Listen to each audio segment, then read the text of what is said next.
Es un pedazo de sábana de color marfil claro, con leves marcas más oscuras. ¿Realmente se trata de la imagen de Jesucristo momentos después de su crucifixión, como creen muchos? Las manchas son de verdad su sangre. Según las pruebas de datación por medio del carbono 14 que se han divulgado ampliamente, no. De hecho, afirman que el lienzo de unos 14 pies, algo más de 4 metros de longitud, es una astuta falsificación medieval.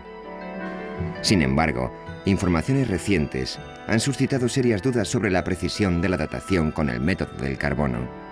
Una vez más, los científicos están dedicando todos sus esfuerzos a encontrar una respuesta a la antigua pregunta: ¿es esta una imagen de Jesús crucificado? La tecnología moderna ha abierto nuevas vías para poder conocer en profundidad la historia de la Sábana Santa. El misterio del Santo Sudario. Catedral de Turín, Italia, 1998.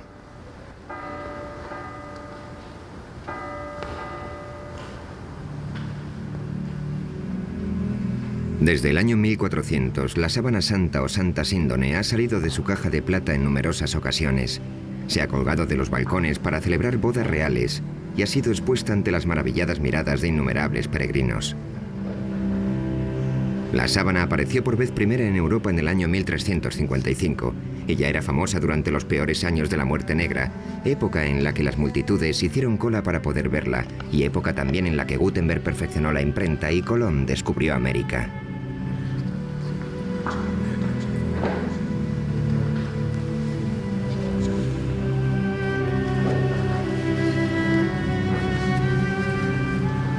En aquel momento escaseaban las herramientas científicas y las falsificaciones estaban a la orden del día, por lo que resultaba imposible resolver la cuestión de la autenticidad del lienzo. El público en su gran mayoría aceptaba que la sábana era auténtica, pero el debate entre ciencia y religión no había hecho nada más que empezar. En 1898, la Iglesia permitió que se examinara la sábana a través de la mirada imparcial de un nuevo invento: una cámara.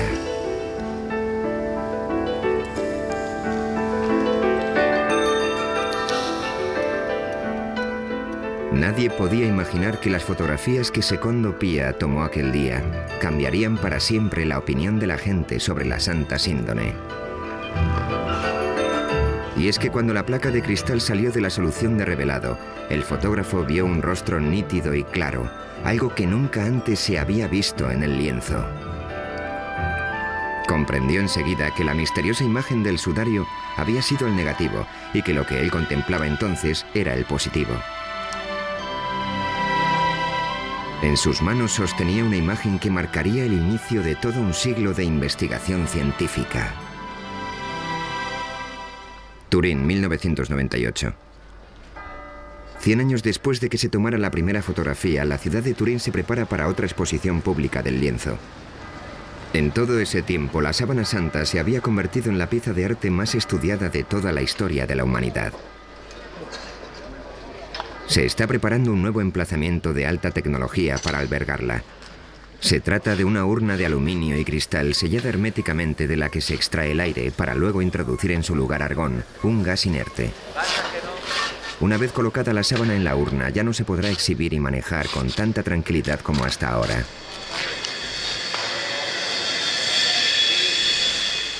Toda esta actividad puede resultar sorprendente si consideramos que las pruebas efectuadas con el método del carbono son correctas y la sábana, por tanto, no es más que una falsificación. ¿Es solo fe ciega o realmente existen motivos para dudar de los descubrimientos científicos? El lienzo vuelve a estar en el centro de la polémica. Existe una entrada lateral sin señalizar y los guardias garantizan el acceso restringido a la sala.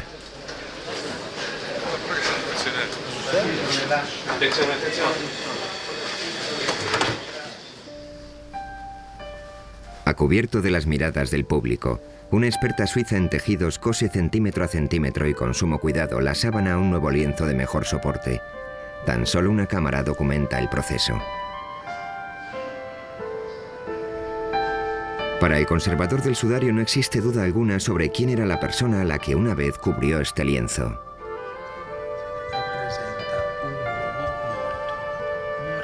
Esta imagen representa a un hombre que murió a causa de la tortura de la crucifixión. En la sábana de Turín hay 3 tipos de marcas. Las más evidentes son quemaduras de un fuego que casi destruyó el lienzo en la Edad Media. Después está la imagen anatómicamente correcta de un hombre visto de frente y de espaldas. Y en tercer lugar, lo que parecen ser manchas de sangre. Las manchas de sangre coinciden con las descripciones bíblicas de la tortura y la crucifixión de Jesús, de las heridas ocasionadas por los golpes, la corona de espinas y la lanza.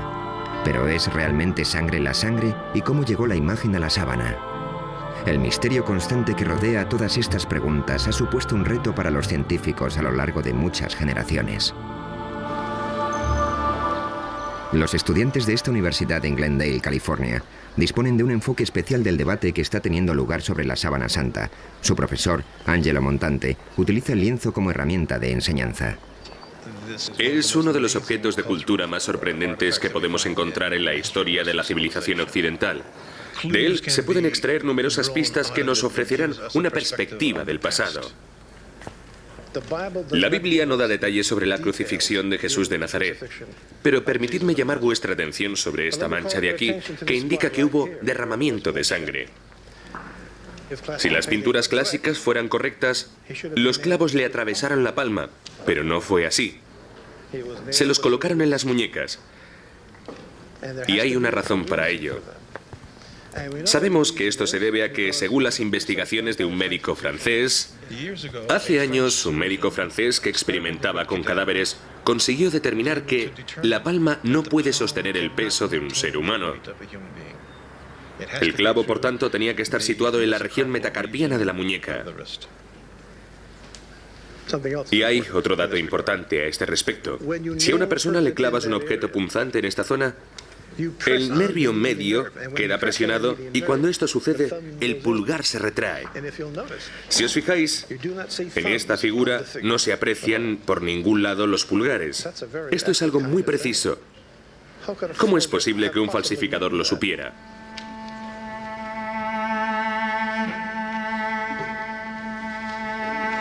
Aquí tenemos una imagen mejorada de la sábana. Esta materia más oscura representa la sangre. Aquí vemos más sangre en los brazos y también se aprecia que todo el torso sangra. En un lateral, junto a la quinta costilla, hay una herida sangrante. Coincide con la forma de la lanza romana que se utilizaba en la época de la crucifixión.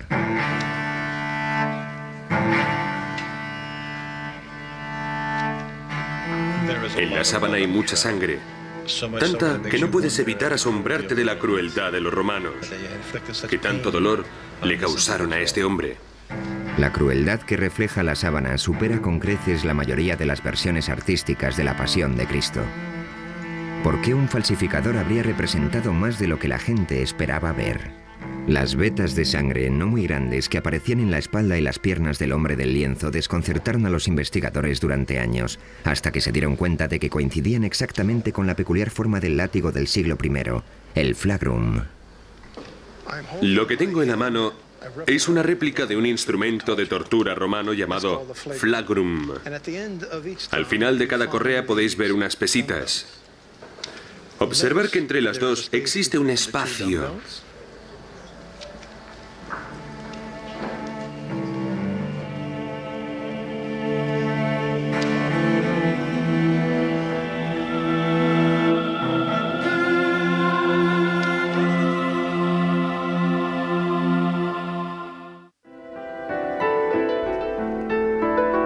A finales de la década de los 70, un grupo de científicos presionó a la Iglesia para que les dejara examinar la sábana con las tecnologías más avanzadas. Al final llegaron a un acuerdo y el proyecto de investigación de la sábana de Turín, STURP, comenzó sus actividades. El STURP se constituyó con el propósito fundamental de examinar la sábana para determinar cómo se formó la imagen que ha quedado en ella. Pero nos encontramos con un gran problema. Nunca podríamos ver lo que íbamos a examinar hasta que no lo tuviéramos allí. Era como una expedición a una zona desconocida de la jungla. Llevamos con nosotros una gran cantidad de tecnología, casi todos los instrumentos imaginables de que disponíamos para determinar cómo se había formado la imagen. Pensé que iba a poder entrar en la habitación, acercarme a la sábana descubierta, mirarla de cerca, ver las pinceladas y marcharme a casa. Vern Miller era otro de los científicos que tomó parte en este proyecto. También él lo enfocó con una actitud escéptica.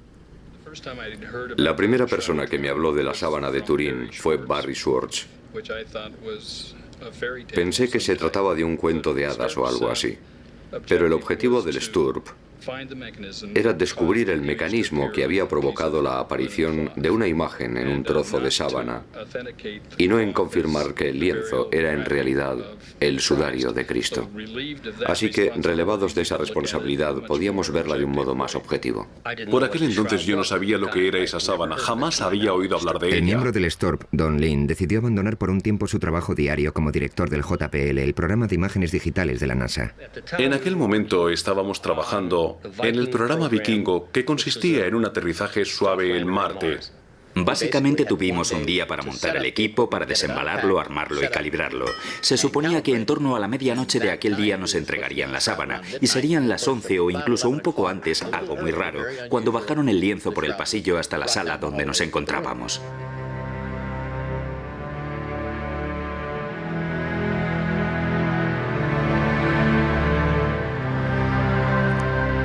Uno de los primeros experimentos que se llevaron a cabo con la sábana consistía en separar la tela del lienzo de refuerzo por una pequeña zona de aproximadamente unos 7,5 centímetros. Eso nos permitió ver la parte de atrás de la sábana, la parte inferior del Santo Sudario de Turín, por primera vez en 400 años. Esta imagen corresponde al momento exacto en el que dieron la primera ojeada a la parte inferior de la sábana.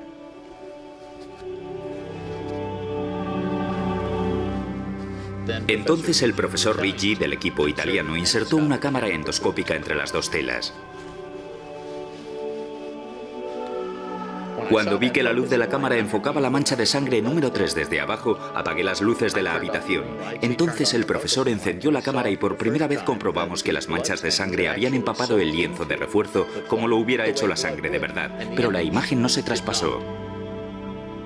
De inmediato se dieron cuenta de que habían realizado un descubrimiento muy significativo. Al contemplar de frente el sudario, tanto la imagen como la sangre se mostraban con gran nitidez. Cuando la luz se colocaba detrás de la sábana, la sangre seguía siendo visible, sin embargo, la imagen no. Eso era algo que no sabíamos hasta aquel momento y significaba que la imagen no podía estar pintada, pues si no, en el lienzo habría una cierta densidad de pintura que quedaría reflejada en una fotografía de luz transmitida.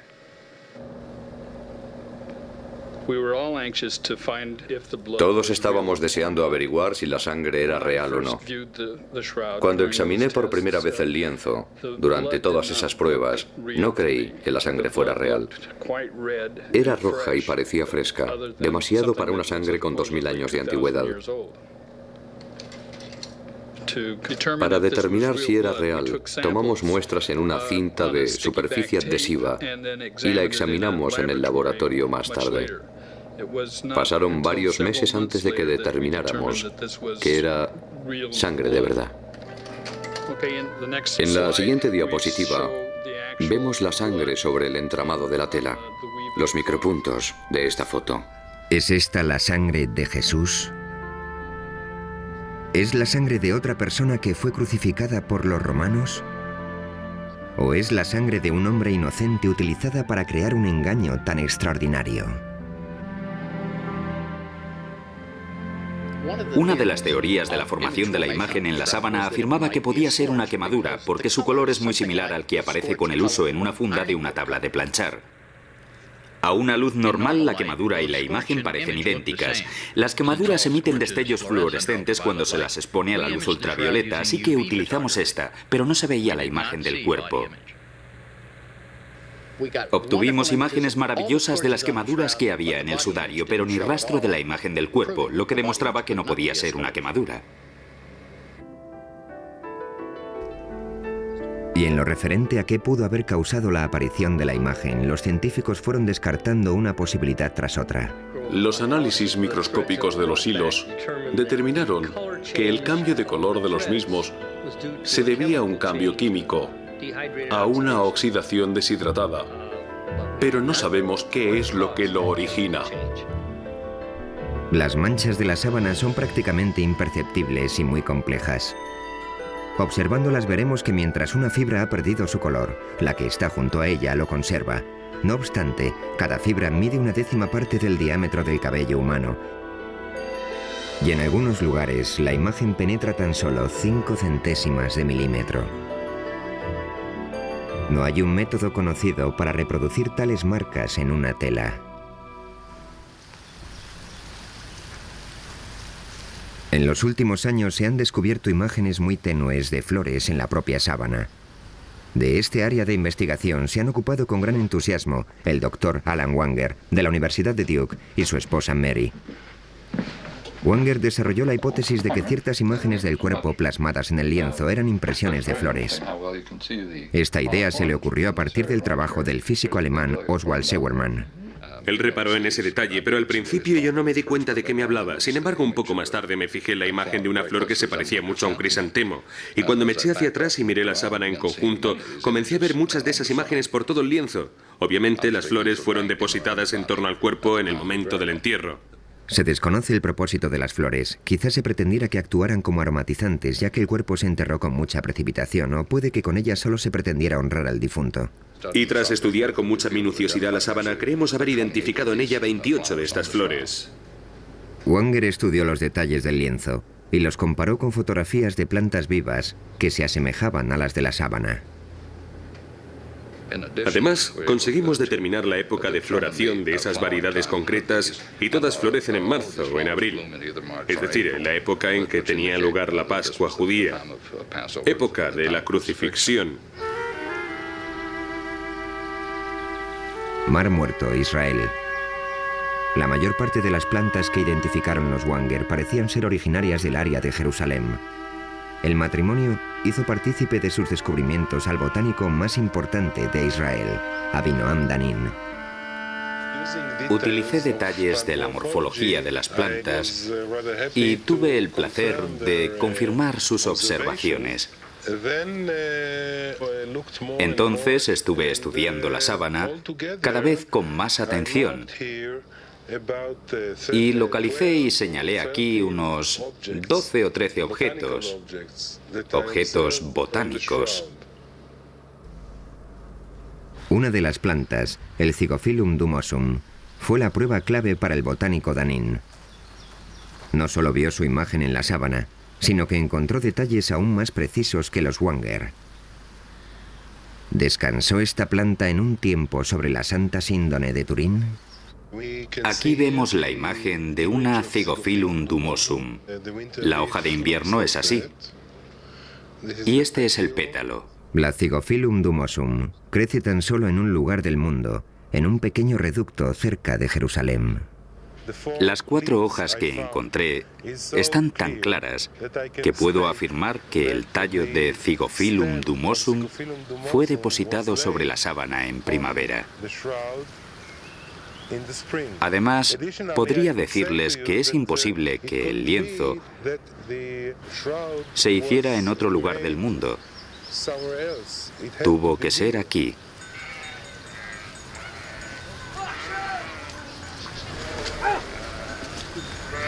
Y si había flores en torno al cuerpo, también tendría que haber polen.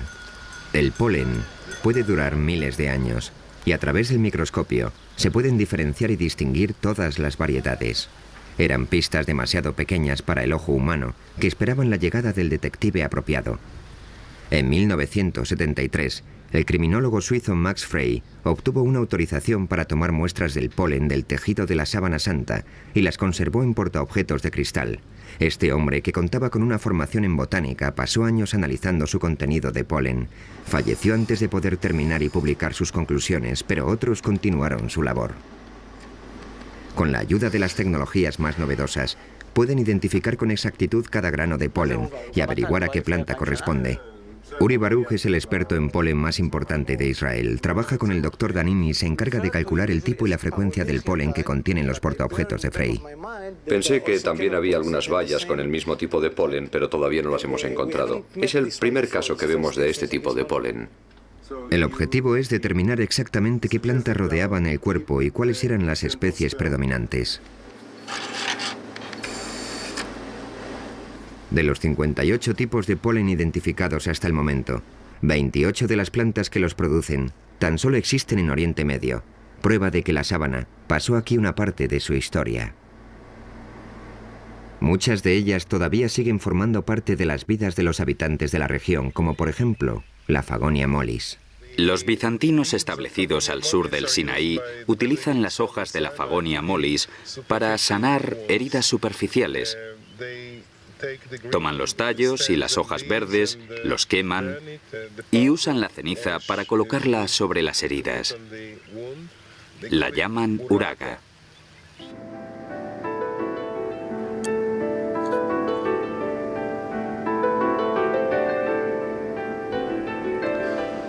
Aquí tenemos otra gundelia. En las placas normalmente hay una gran densidad de polen procedente de una planta llamada Gundelia tournefoti. Esta muestra en particular procede de una zona junto a la cabeza del hombre del lienzo. Puedes ver las espinas, ¿de acuerdo? Aquí hay una, aquí hay una, aquí hay una. La planta que dejó tanto polen en esta zona del lienzo se podría reconocer por su flor, pero es más conocida por otra cosa.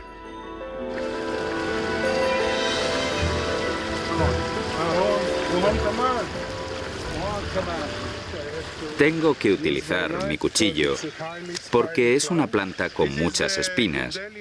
Aquí tenemos una Gundelia tournefoti. Es el cardo con la mayor frecuencia de granos de polen en la Santa Síndone de Turín.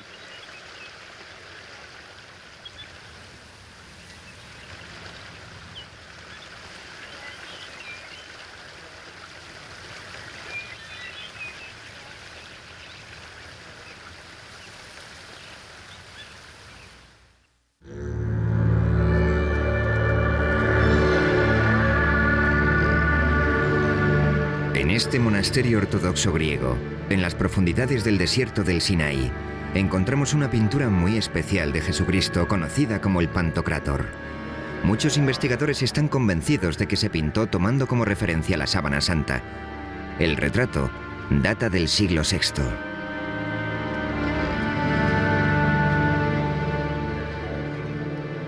En el icono podemos ver que los ojos son muy grandes y están bastante separados. Cuando lo comparamos con la sábana, vemos que los ojos del hombre del sudario están separados y ligeramente descentrados. Si observamos... El Dr. Banger ha perfeccionado una técnica de luz polarizada para comparar las imágenes de la sábana con otras imágenes como el Pantocrátor. Si giro el filtro mientras miro estas imágenes en la pantalla, una se difuminará en la otra. Hacemos esto para comprobar la exactitud de las comparaciones. En el icono observamos lo que parece ser una lágrima que corre por la mejilla en este punto. Si rotamos la sábana descubrimos que en realidad hay una mancha, posiblemente de sangre, en el mismo lugar. Si bajamos hasta la punta de la nariz en el icono y luego pasamos a la sábana, comprobaremos que la configuración de la nariz es prácticamente exacta. En cuanto a los labios del icono, se aprecia que están agrietados. Y si contemplamos los detalles de la sábana, comprobaremos que todas esas marcas son prácticamente visibles.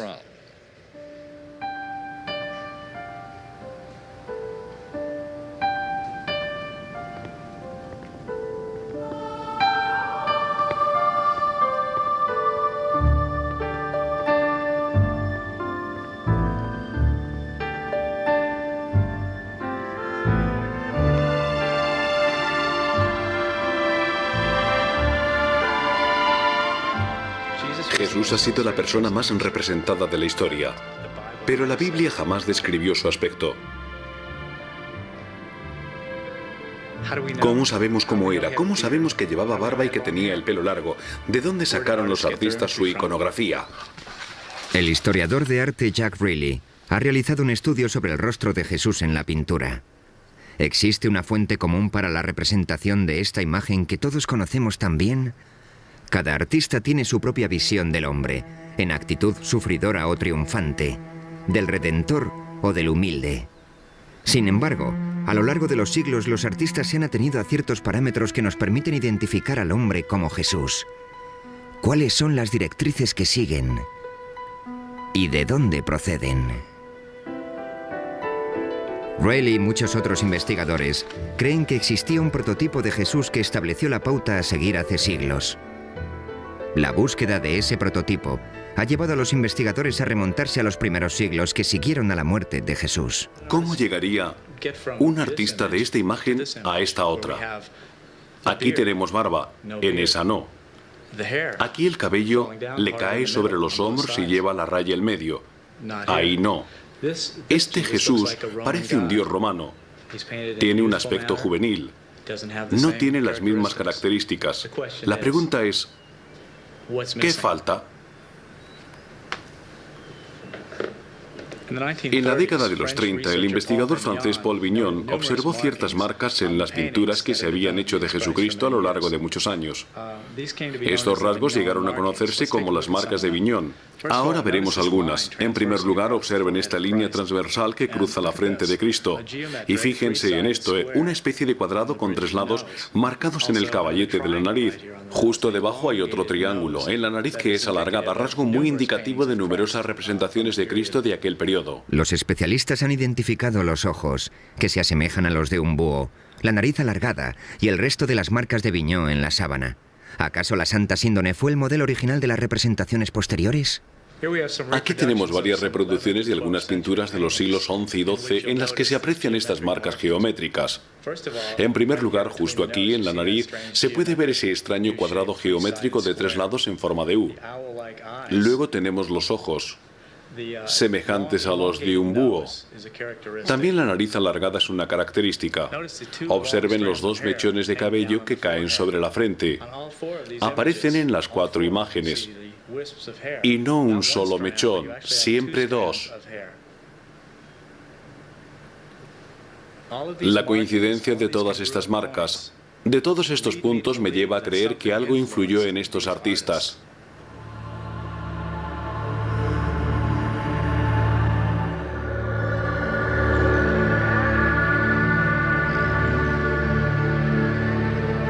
Si la sábana es el sudario de Jesús, entonces su peregrinaje comenzó aquí, en el lugar donde Cristo murió.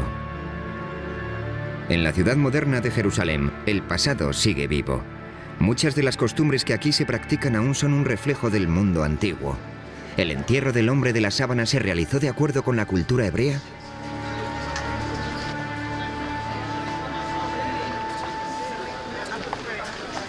Rabbi Misha Halpern nació en los Estados Unidos y lleva muchos años viviendo en Israel.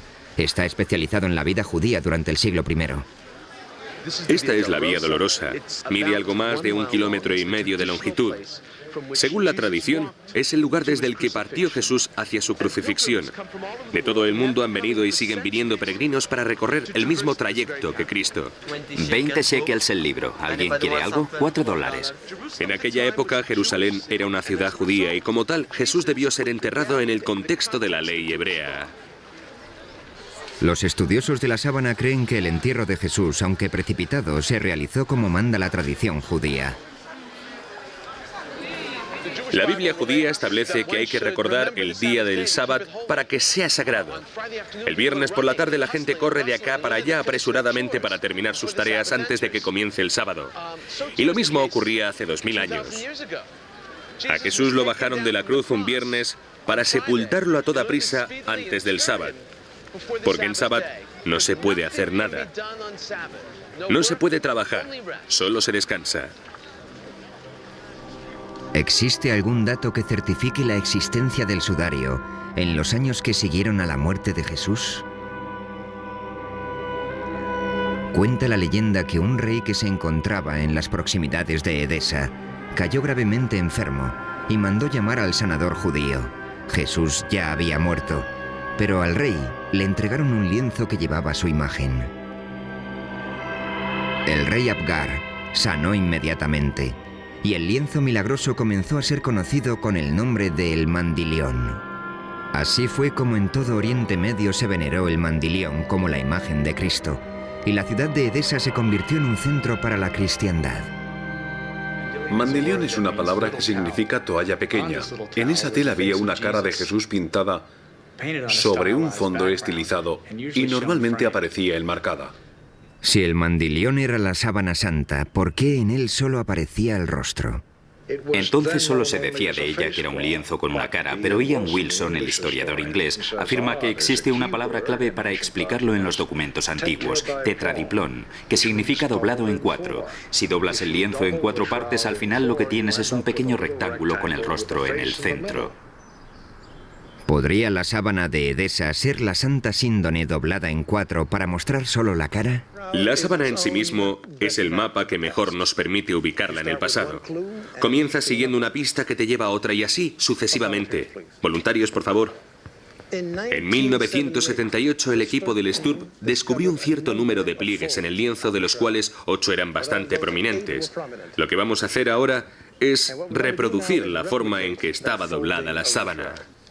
Las fotografías con luces de descomposición demostraron que sí, que realmente la sábana tiene 8 pliegues. Por supuesto, la fotografía no puede decirnos cuándo se hicieron, pero de lo que sí da fe es de que al menos una vez en su existencia, ese lienzo se dobló 8 veces. El resultado sería un rectángulo con un rostro en el medio.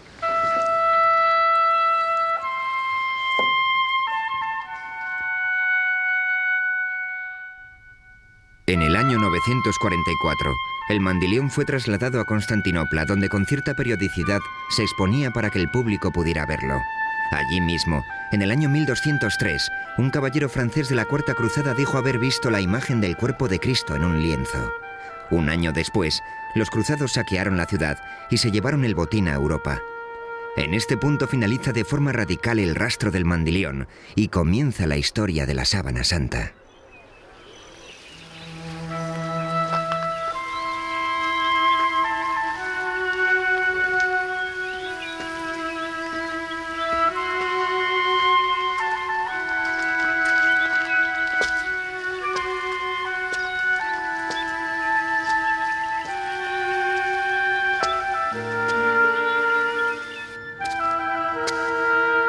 Esto es una cueva a las afueras de Jerusalén que posiblemente es muy similar a la que sirvió de sepulcro a Cristo. En aquella época estaría cerrada con una roca de gran tamaño, casi con toda seguridad muy lisa debido a la erosión. Así es como la Biblia cristiana describe la sepultura de Jesús. Cuando el equipo del STORP examinó la parte posterior de la sábana, descubrió que resultaba imposible identificar varios granos de polen, porque estaban recubiertos con un mineral que posteriormente se analizaría y clasificaría.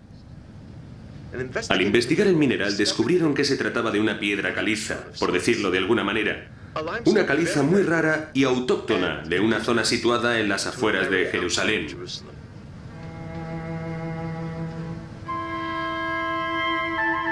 La Santa Síndone está cubierta de sangre, así que deberíamos preguntarnos ¿por qué no lavaron el cuerpo de Jesús como exige el entierro tradicional de la ley judía? La respuesta podría ser la siguiente. Cuando un cuerpo sangra mucho, no se purifica con agua por temor a eliminar toda la sangre. Esa sangre tiene que purificarse con el cuerpo. Incluso hoy en día, cuando en las noticias informan de una acción terrorista en Israel, por ejemplo, inmediatamente acuden al lugar los rabinos y la gente reza y recogen la sangre de las víctimas que está en el suelo para poder enterrarlas adecuadamente. Según la Biblia cristiana, en la tumba se encontraron 2 lienzos, el sudario y otra sábana. Se creía que la segunda había cubierto el rostro de Jesús justo después de que lo bajaran de la cruz. Simón Pedro vio la sábana en el suelo y también el sudario con que le habían cubierto la cara. No estaba en el suelo con el resto de la sábana, sino doblado en un lugar aparte. Este lienzo, que recibe el nombre de sudarium, se puede encontrar hoy en día en Oviedo, ciudad situada al norte de España. Jorge Rodríguez es miembro del Centro de Estudio Español de la Sábana Santa. Y Mark Gussin ha escrito hace poco un libro sobre el sudarium y su relación con la Santa Síndone.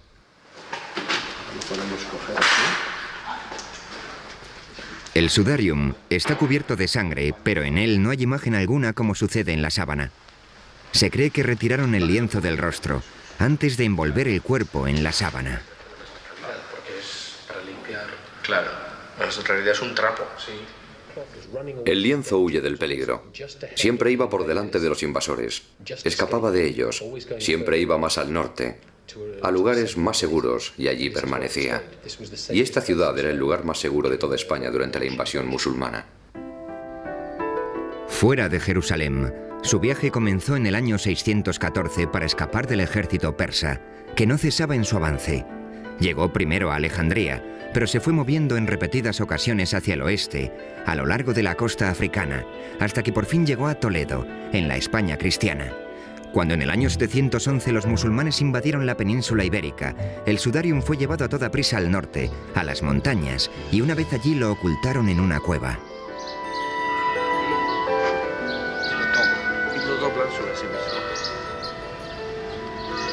Con ayuda de una réplica, los investigadores muestran cómo se colocó la sábana alrededor del rostro, de forma que absorbiera la sangre y otros fluidos de acuerdo con la costumbre hebrea, siempre respetando el precepto de cubrir el rostro de una víctima de la violencia y de mantenerlo tapado para que la sangre no se separara del cuerpo. Esto supone que ha estado cogido así, al pelo. Estas manchas son especialmente interesantes porque coinciden exactamente con las que se encontraron en la parte de la sábana que reproduce la espalda del cuerpo, en el dorso. Son las manchas de la sangre que emanó de las heridas producidas por la corona de espinas y que quedó en el pelo.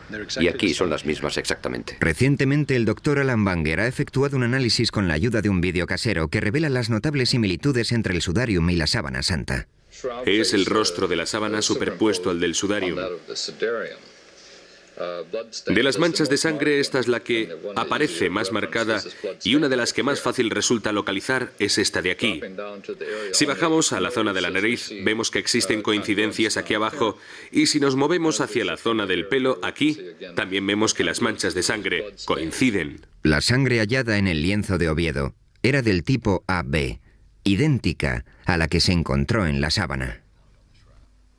Sabemos a ciencia cierta que el sudarium lleva en España desde el siglo VII. Este hecho contradice los resultados de las pruebas de datación con el método del carbono 14 que establecen su origen hace 600 años. El libro de testamentos que se encuentra aquí en la catedral remonta los orígenes del sudarium a épocas aún más antiguas, y nosotros creemos que realmente data del siglo I y que fue uno de los sudarios que se utilizaron para cubrir el cuerpo de Cristo en el sepulcro o justo antes de introducirlo en él.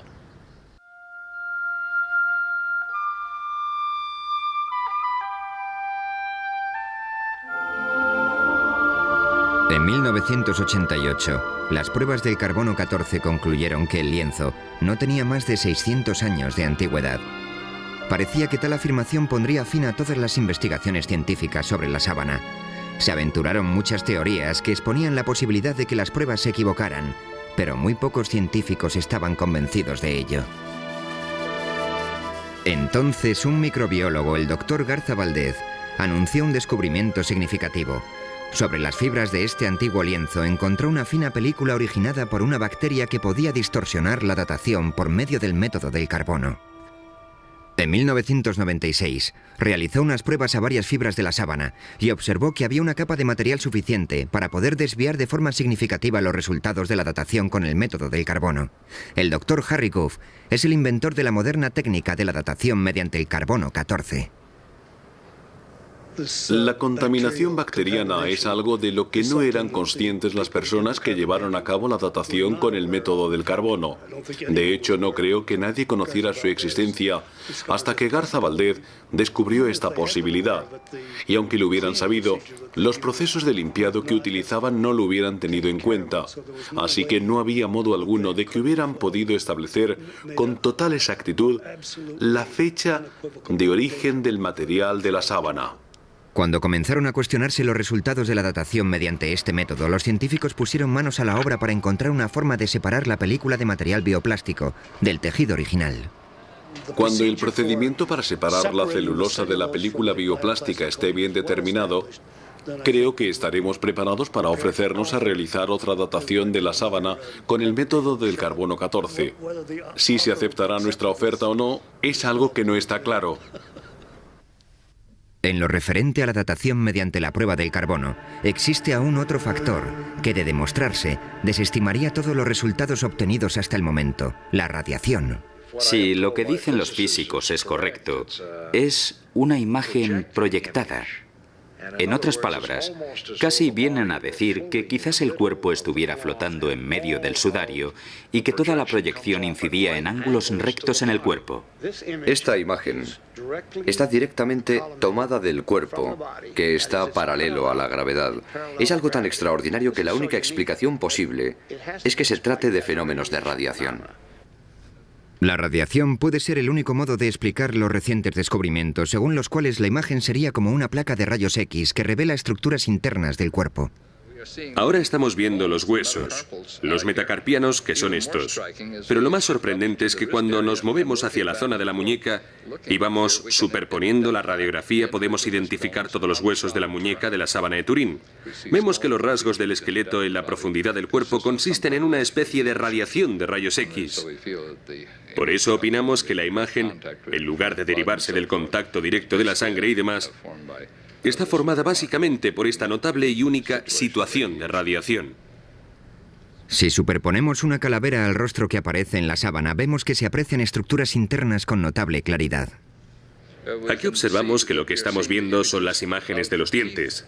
A medida que vamos alternando una imagen con otra, vemos que en la sábana aparecen los dientes con sus raíces y todo. Entonces, ¿cuál es la fuente de la radiación? Algunos investigadores opinan que también tienen la respuesta a esa incógnita. Creo que esta imagen quedó plasmada en la sábana debido a la transformación que tuvo lugar durante la resurrección. El cuerpo pasó de un medio a otro, y al hacerlo, dejó un retroceso de partículas de radiación tras de sí que marcaron la imagen de la sábana. Por eso también hemos conseguido el efecto tridimensional en otras cosas. ¿Qué causa este fenómeno? No lo sé. Y aún más difícil sería explicar cómo se obtiene esa energía de un cadáver.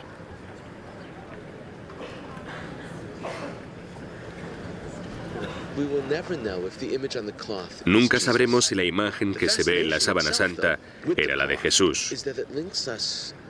La fascinación que produce el lienzo en sí mismo es que nos vincula a todos con una muerte, con la muerte de una persona. Esta sábana simboliza los grandes temas que representa la vida tras la muerte.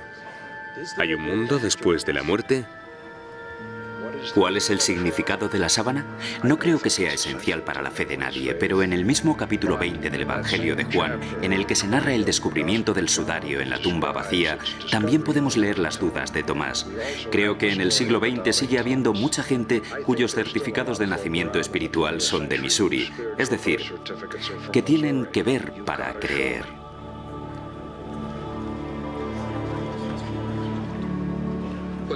Lo que me ha llamado la atención durante todos estos años ha sido el misterio que la envuelve. Creo que en la sábana hay claves que todavía no se han revelado o que no son evidentes y claras para la gente que contará la historia de la Santa Síndone y de cómo se creó.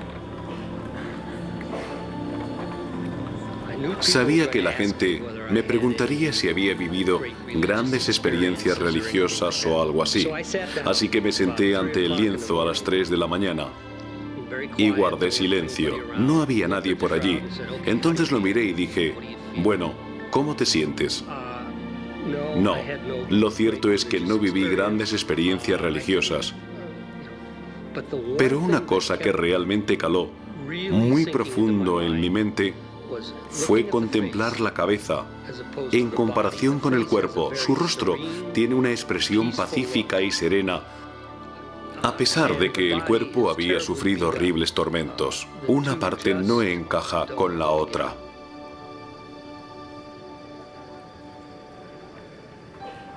Nuestro equipo pasó cientos de miles de horas estudiándola y después de todo ese tiempo, al recordar que nuestro principal objetivo era determinar cómo se formó la imagen, hubimos de reconocer que no teníamos nada.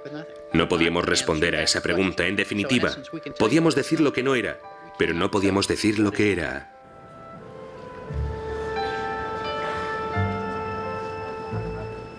La teología no debería entrar en conflicto con la tecnología. La razón jamás podrá probar la divinidad de Cristo. La ciencia puede exponer una afirmación teológica. Como mucho puede decir, posiblemente este lienzo sirviera de sudario a Jesús de Nazaret. Pero la pregunta que planteó la teología es, ¿quién creéis que soy? Ningún laboratorio científico puede responder a eso. Todavía sigue correspondiendo al individuo revisar las pruebas de que dispone y decidir por sí mismo qué es en realidad la sábana de Turín.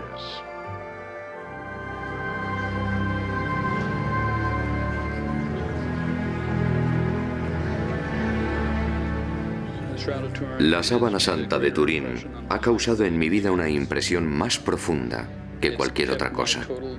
Durante más de 20 años absorbió por completo mi atención. Hoy por hoy aún no he terminado con ella y espero que siga siendo el centro de mis esfuerzos durante el resto de mi vida.